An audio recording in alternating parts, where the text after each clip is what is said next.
Hi, my name is Dr. Amy Rothenberg. This is a video to go along with my abstract for the 2023 AANP convention. I'd like to speak on the topic of working with cancer survivors. I have a lot of experience with this. I've written a book about the topic, and I am myself a cancer survivor.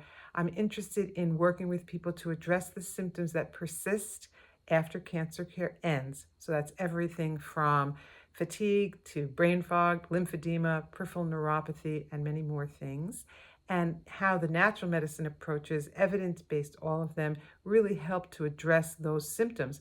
I'd like to really arm my colleagues with the capacity to work with this growing population without having the FABNO designation, which of course is wonderful, but even a very basic entry-level naturopathic doctor, or those of us with many years and decades of experience, should welcome these patients into our practice. We have so much to offer them.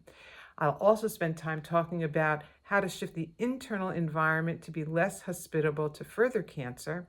And then something that I also love to talk about in this topic is to get our docs better able to help patients work with the oncology team. What are some strategies around communication and cross-fertilization that can really help both advance our profession and help our patients have fewer symptoms, better quality of life, and better health outcomes? Thanks for watching this video.